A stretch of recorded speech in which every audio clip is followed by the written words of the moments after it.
আসসালামু আলাইকুম। ভালো আছেন সবাই? পিছনে যারা আছেন ভালো আছেন? কৃতজ্ঞ সৃষ্টিকর্তার কাছে, যিনি আমাকে সহ আপনাদের সবাইকে সৃষ্টি করেছেন এবং শুধু সৃষ্টি সেরা জীব হিসাবে সৃষ্টি করে কাপকানি। আজকে পৃথিবীতে আমার আপনার মতো প্রায় ৩৬ লাখের চেয়ে বেশি লোক আছে যারা অন্ধ, চোখে দেখতে পায় না। এবং আমরা জানি আজকে আমরা যে জেলায় আছি ওই জেলায় অসংখ্য হসপিটাল আছে, যেই হসপিটালে আমার আপনার মতো ছেলেরা মেয়েরা মৃত্যুর সাথে লড়াই করতেছে। আমি বিশ্বাস করি উপরওয়ালা চাইলে সেই একই অবস্থানে আমাকে আপনাকে রাখতে পারতেন, বরং সেই অবস্থানে না রেখে আমাকে আপনাকে অনেক ভালো অবস্থানে রেখেছেন। এই জন্য মন থেকে শুকরিয়া আদায় করি, বলে আলহামদুলিল্লাহ। পাশাপাশি কৃতজ্ঞ যিনি এই টোটাল পৃথিবীর প্রধান আকর্ষণ, যার নাম কোরআনে দেওয়া হয়েছে মুহাম্মদ আহমদ মুস্তাফা, তিনি রাহমাতাল লিল আলামিন। পাশাপাশি আজ দুটি মানুষের প্রতি কৃতজ্ঞ, যে দুটি মানুষের প্রতি কৃতজ্ঞ না জানালে এই যে আমরা এখানে বসে আছি, বসে থাকাটাও ব্যর্থ। সেই দুটি মানুষ হচ্ছেন আমাদের মা এবং বাবা। ওনাদের জন্য মন থেকে প্রদান এসে করেছেন।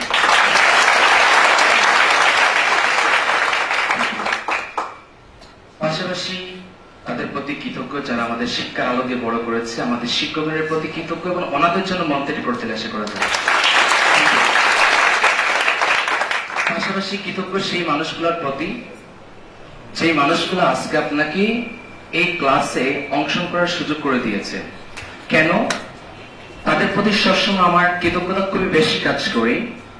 কেননা কারণ জীবনে চলাফেরার ক্ষেত্রে অনেক মানুষ পাবেন, অনেক বন্ধু পাবেন, আপনাকে সিনেমা হলে নিয়ে যাবে, ইয়েস নো, আপনাকে আড্ডায় নিয়ে যাবে, রাইট? আজকে চাইলে ওই মানুষগুলো আপনাকে সিনেমা হলে নিয়ে যেতে পারতো, পারতো না? চাইলে আপনাকে যে কোনো আড্ডায় নিয়ে যেতে পারতো, পারতো না? তার মানে ওরা ওই জায়গায় না নিয়ে আপনাকে সুন্দর একটা জায়গা করে দিয়েছে। এই জন্য তাদের প্রতি কৃতজ্ঞ। কেন? কারণ বলেছিলাম অসংখ্য মানুষ পাবেন, আপনাকে অনেক জায়গায় নিয়ে যাবে, আড্ডা খেলাধুলা অনেক জায়গায় নিয়ে যাবে, কিন্তু এমন মানুষ পাবেন না বন্ধু চলো নামাজটা পড়ে আসি। জীবনে এমন মানুষ পাবেন না সুন্দর একটা ক্যারিয়ার দেখানোর জন্য কোনটা নিয়ে যাওয়ার মতো বন্ধুদের বড় অভাব। তার মানে যে মানুষটা আমন্ত্রণ করেছে তার জন্য কি একটু করতালি আশা করা যায়? পাশাপাশি আপনাদের প্রতি কৃতজ্ঞ, কারণ যদি আজকে আপনার অংশ না হতেন তাহলে চমৎকার প্রোগ্রামটি হতো না। এবং ফাইনালি অসংখ্য স্টুডেন্ট সকালবেলা অনেক কথা বলেছে, আশা করছি তাদের কাছ থেকে আপনারা কিছু নিতে পেরেছেন। মনে হয় না নিতে পেরেছেন? এবং যে ব্যক্তিটি আমাকে প্রেজেন্ট করেছেন এবং আমাকে উপস্থাপন করেছেন এবং আমার সম্পর্কে যিনি অনেক কিছু বলেছেন, আসলে ব্যক্তিগতভাবে আমি তেমন কিছু না। আমি একটা সাধারণ পরিবারের সাধারণ সন্তান। ওই জায়গা থেকে উঠে আসা, তবে জীবনের স্বপ্ন ছিল অনেক বড় হওয়ার। চেষ্টা করেছি সেই ছোটবেলা থেকে, স্ট্রাগল করেছি জীবনে অনেক বড় হওয়ার, কিন্তু ওই রকম মনের মতো করে কোনো প্রতিষ্ঠান, কোনো আলোকিত ক্যারিয়ার খুঁজে পাচ্ছিলাম না। ফাইনালি ড্রিম তৈরি হলো যে ইউকে অথবা ইউএস চলে যাব। যদিও ফ্যামিলি মেম্বার্স সবাই ওই দেশে নিয়ে যাওয়ার জন্য পাগল আছে। এবং আমি বিশ্বাস করি শুধু নাসিমের স্বপ্ন না, এখানে বসে থাকা প্রত্যেকটা ছেলেমেয়ের স্বপ্ন হচ্ছে পড়াশোনা শেষ করে বিদেশ চলে যাওয়া, ইয়েস নো? আর এই জন্য মূলত সিলেটকে বলা হয় সেকেন্ড। তো আমার ওই স্বপ্নটা ছিল। তো ফাইনালি যিনি আমাকে জন্ম দিয়েছেন, আমার মা আমাকে একটা কথা বলেছিল, যে এই কথাটি আজকে ওই জায়গা থেকে ওই জায়গায় নিয়ে এসেছে। কথাটি ছিল এমন যে বাবা, আজকের এই বয়সে তুমি America, London, Canada, France, Italy, পৃথিবীর যে কোনো দেশে চলে যাও, মা হিসাবে কোনো আপত্তি নাই। তবে একটা জিনিস মনে রেখো, আজকের এই বয়সে তুমি যে আমেরিকা, লন্ডন চলে যাও, প্রতি মাসে তুমি আমাকে 1 লাখ টাকা দাও, মা হিসাবে সুখে থাকবো না। কিন্তু এই বয়সে তুমি যদি দেশে থেকে সততার সাথে পরিশ্রম করে মাস শেষে 1000 টাকা ইনকাম করে বাবা মাকে ডাল ভাত খাওয়াতে পারো, বাবা মা নিঃসন্দেহে অনেকটা সুখে থাকবো। ফিল করে দেখেন কথাটি বাস্তবটাকে বাস্তব। মনে করেন আমি নাসিম আমেরিকা আছি, মনে করেন আগামীকাল আমার মা মারা গেছেন, আমি কি দেখতে পারবো? তবে ছিল সত্য হয়তো আমি আমার মাকে স্মার্টফোনে কল দিয়ে মায়ের মৃত্যুর চাটা দেখতে পারবো, কিন্তু পারবো না শেষবারের মতো মায়ের মৃত্যুর সামনে বসে এক কোরআন তেলাওয়াত করতে। আমি পারবো না শেষবারের মতো নিজের মাকে নিজের হাতে কবরে রাখতে। আমি পারবো না কখনো 5 ওয়াক্ত নামাজ আদায় করে আমার মায়ের কবরের সামনে হাত তুলে আমার আল্লাহর কাছে আমার মায়ের জান্নাত চাইতে পারবো না। তার মানে জীবনে কি শুধু টাকা পয়সাতে গুরুত্ব নাকি মা বাবা গুরুত্ব আছে? Are you sure? মনে হয় না। Are you sure? Okay. Finally মাকে বললাম তাহলে কি করতে পারি? তো মা হচ্ছেন আগের যুগের মানুষ। মা একটা কথা বলে যে বাবা, আমি যখন মার্কেটে যাই কাপড় কেনার জন্য, তখন একটা জিনিস ফিল করি, তোমার মতো ইয়াং জেনারেশন 3টা জায়গায় সবচেয়ে বেশি কাজ করে। কয়টা জায়গায়? হ্যালো, কয়টা? 3টা জায়গায় কাজ করে। নাম্বার 1, তোমার মতো ছেলেরা ফার্মেসিতে কাজ করে। নাম্বার 2, তোমার মতো ছেলেরা কাপড় দোকানে কাজ করে। নাম্বার 3, তোমার মতো ছেলেরা কসমেটিকের দোকানে কাজ করে। আমি বিশ্বাস করি সেটা শুধু বিয়ানীবাজার না, আপনারা এখানে যারা বসে আছেন আপনাদের সবাইকে নিয়ে সিলেটের টাউনটা ঘুরে আসলে নিঃসন্দেহে প্রত্যেকটা ফার্মেসি, প্রত্যেকটা কাপড় দোকান, প্রত্যেকটা কসমেটিকের দোকানে আমার আপনার মতো ইয়াং জেনারেশনে বসে আছে। কেন? কারণ বর্তমান সময়ে আমরা আমাদের ক্যারিয়ারটাকে ডেভেলপমেন্ট করার জন্য, ফিউচারটাকে আলোকিত করার জন্য এর চেয়ে ভালো সুযোগ আমরা খুঁজে পাচ্ছি না। কারণ বর্তমান সময়ে একটা চাকরি পাওয়া সোনার হরিণের মতো দাঁড়িয়েছে। Yes or no? তো আম্মুকে একটা প্রশ্ন করলাম যে মা, পৃথিবীতে হাজারো পেশা থাকতে আপনি কেন এই 3টা পেশাকে চয়েস করলেন? আম্মু উত্তর দিল যে তোমার মতো ছেলেরা এই কাজ করে, এই জন্য তোমাকে বললাম। আমি বললাম আচ্ছা মা, আপনাকে একটা প্রশ্ন করি। প্রশ্নটা হচ্ছে, আমার বয়সটা যখন 5 বছর ছিল, ওই সময়টা আমার আব্বু আমার পরিবারটা কত টাকা দিয়ে চালাতো, কত টাকা দিয়ে মেনটেন করতো? মা উত্তর দিল, নাসিম, ওই সময় শুধু তোমার পরিবার নয় বাবা, ওই সময় বাংলাদেশের ম্যাক্সিমাম পরিবার গুলা 5 থেকে 6 হাজার টাকা দিয়ে মেনটেন করা সম্ভব ছিল। আমি বিশ্বাস করি আমার সামনে যে ছেলেরা মেয়েরা বসে আছেন, আপনাদের প্রত্যেকটা পরিবার একটা সময় 5,000 টাকা চালানো যেত, রাইট? কিন্তু বর্তমান সময় কেউ কি দাঁড়িয়ে বলতে পারবে আপনার পরিবার 5,000 টাকা চালানো সম্ভব? বর্তমান একটা ফ্যামিলি 20,000 টাকা দিয়ে চালাতে অনেক কষ্ট হয়ে যায়। Yes or no? তো আম্মুকে বললাম যে ওই সময় আমার আব্বু আপনাকে 5,000 টাকা দিয়ে পরিবারটা মেনটেন করতো, কিন্তু এখন আমার আব্বু আপনাকে প্রতি মাসে বিদেশ থেকে 30,000 টাকা পে করে, তারপর পরিবার চালানো অনেক কষ্ট কেন মা? মা বললো যে ওই সময় টাকা বেশি লাগতো, কম লাগতো, এখন টাকা অনেক বেশি লাগে। তাহলে মা আপনাকে এটা বুঝতে হবে, আমি নাসিম যদি একটা ফার্মেসি, একটা কাপড় দোকান, একটা কসমেটিকের দোকানে 5 বছর, 10 বছর, 15 বছর, 20 বছর কাজ করি, আমি কত টাকা আর্ন করতে পারবো? হ্যালো, মান্থলি কত টাকা আর্ন করতে পারবো? যদি একটা ফার্মেসিতে আমি 20 বছর কাজ করি, কত হাজার? 10 থেকে 15, রাইট? অথবা 20,000। আচ্ছা, আমি কেউ কখনো 50 টাকা আর্ন করতে পারবো? 1 লাখ, 5 লাখ? নো। তার মানে মা, আগামী 20 বছর পর আমার পৃথিবীতে আমার সংসারে যখন আমার স্ত্রী আসবে, আমার সন্তান আসবে, তখন ওই 20,000 টাকা দিয়ে আমার পরিবার চালানো অনেক কষ্ট হবে। ফাইনালি ওই 20 বছর পর আমাকে সিদ্ধান্ত নিতে হবে, নাসিম, ফার্মেসি ছেড়ে দিয়ে তোমাকে বিদেশ যেতে হবে। তার মানে আমার জীবন থেকে 20 বছর চলে গেল, কিন্তু সেম 20 বছর কাজে লাগে আমার আপনার মতো অসংখ্য ছেলেরা তাদের ক্যারিয়ার ডেভেলপমেন্ট করে ফেলেছে। Time is very important. সময় খুবই গুরুত্বপূর্ণ। আজকে যে সময়টা চলে যাচ্ছে, আগামীকাল কয়েক বিলিয়ন টাকা পে করলো আপনি সময়টা ফিরে পাবেন না।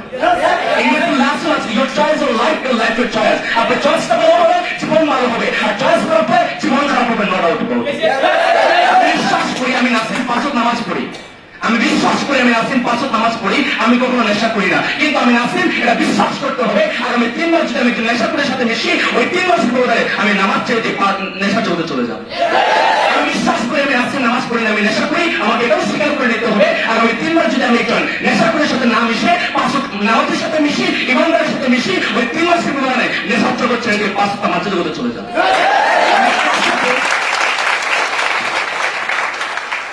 আমি কার সাথে চলতেছি, কার সাথে বসতেছি, এটার উপর ডিপেন্ড করবে আমার আগামী দিনের ফিউচার, ভবিষ্যৎটা কেমন হবে।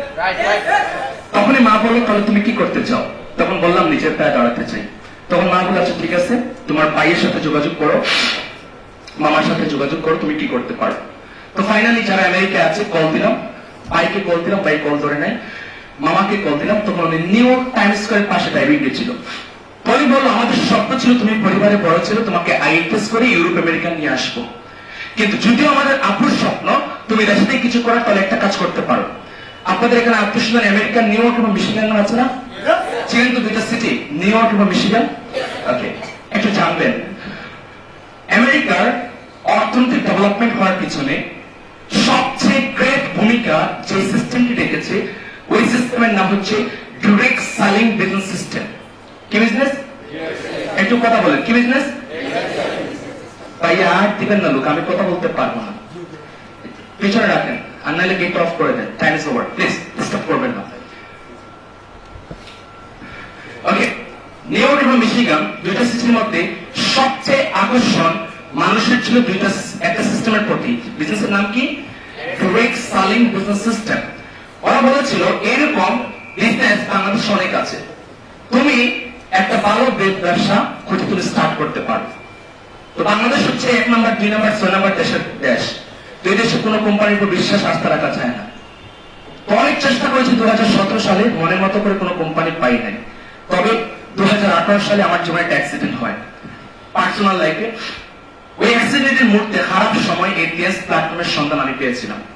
তখন টোটাল সিলেট, মৌলিবাজার, হবিগঞ্জ, সুনামগঞ্জ 4টা জেলায় কেউ কাজ করতো না।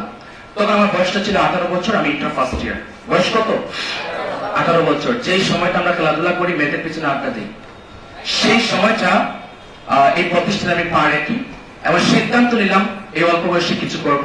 তো ফাইনালি সাহস পেয়েছি পরিবারের কাছ থেকে, সাহস পেয়েছি সাবেক মেয়র সিলেটের বদরুদ্দিন কামরান, ওনার সুযোগ্য সন্তান আরমান আহমেদ শিপু, যিনি সম্পর্কে মামা, অনেক বুক ফুলিয়ে বলেছিলেন ভাইনা আমি তোমার সাথে আছি, তুমি এগিয়ে যাও, আমার বিশ্বাস তুমি রাজ করবে।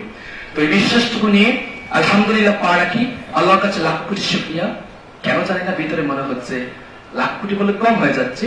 সৃষ্টিকর্তার প্রতি কোটি কোটি শুকরিয়া আদায় করে বলতে চাই, আজকে সৃষ্টিকর্তা আমাকে যা কিছু দিয়েছে আমি বুকে হাতে বলতে পারি বাংলাদেশে এমন কোন সন্তানকে আল্লাহ তা দেন নাই। যদি বলতে হয় আলহামদুলিল্লাহ আজকে প্রায় সিলেট বিভাগে প্রায় 12টা অফিসের মতো নেতৃত্ব দিচ্ছি এবং আলহামদুলিল্লাহ মাস শেষে লাখ টাকার উপরে ইনকাম করে যাচ্ছি। শুধু তাই নয়, আপনারা যারা বসে আছেন আপনাদের মতো প্রায় 4,500 বেশি মানুষকে সফল করে এই মুহূর্তে আমি নাসির আপনার সামনে দাঁড়িয়ে।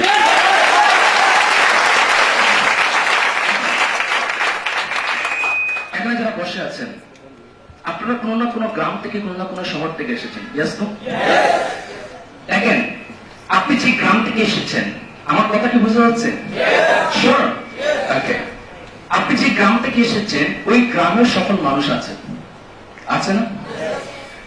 আপনি যে গ্রামে আছেন ওই গ্রামেও লাখ টাকা মালিক আছে। আপনি যে শহরে বসবাস করেন সেই শহরেও কোটি টাকার মালিক আছে। একটু নিজের বিবেককে প্রশ্ন করেন, যিনি আপনার গ্রামের সফল সে ঠিকই সফল হয়েছে, কিন্তু ওনার জন্য আপনার গ্রামে আরো 100টা পরিবার সফল হয় নাই। আজকে আপনার গ্রামে যিনি লাখ টাকার মালিক, খুঁজে দেখেন সে ঠিকই লাখ টাকার মালিক হয়েছে, কিন্তু ওনার জন্য আপনার গ্রামে আরো 1000টা পরিবার লাখ টাকার মালিক হয় নাই। আজকে আপনি যেই শহরে বসবাস করেন সেই শহরেও অসংখ্য কোটি টাকার মালিক আছে। একটু খুঁজে দেখেন সে ঠিকই কোটি টাকার মালিক হয়েছে, কিন্তু তার জন্য আপনার শহরে আরো 10,000 পরিবার কোটি টাকার মালিক হয় নাই। আজকের দিনে আমি নাসিম আপনার সামনে শুধু একজন সফল ব্যক্তি হয়ে বা শুধু একজন লাখ টাকার মালিক হয়ে আজকের ক্লাস নিতে পারতাম। বুঝেন? পারতাম না? হ্যালো? কিন্তু আমি নাসিম নিজে শুধু সফল না হয়ে, নিজে শুধু লাখ টাকার মালিক না হয়ে 4,000-এর বেশি মানুষকে সফল করে আপনাদের সামনে আজকে দাঁড়িয়ে থাকে। কথা বলার কারণটা কি জানতে চান? মনে হয় না জানতে চান? ছোটবেলা থেকে আমার ইসলামিক পরিবার একটা শিক্ষা নলেজে আমাকে বড় করেছে। যে শিক্ষাটা এমন ছিল যে বাবা নামাজ পড়া ভালো, তার চাইতে আরো ভালো 5 জনকে সাথে নিতে নামাজটা পড়ো। ইবাদত করা ভালো, তার চাইতে আরো ভালো তুমি 5 জনকে সাথে নিতে ইবাদতটা করো। ঠিক সেম ভাবে জীবনে সফল হওয়া ভালো, তার চাইতে আরো ভালো 5 জনকে সফল করে জীবনে নিজে একজন সফল ব্যক্তি হয়েছে। আমি জানি আজকে আমি আপনাদের সামনে বেঁচে আছি, আগামীকাল বেঁচে থাকার কোনো গ্যারান্টি কিন্তু আমি বিশ্বাস করি আমার জন্য 10টা পরিবার সফল হলে তাদের দোয়াই হয়তো আমার জন্য জান্নাত রেডি হতে পারে। কারণ মানুষ সারা জীবন বেঁচে থাকে না, কিন্তু মানুষের কর্ম আজীবন বেঁচে থাকে।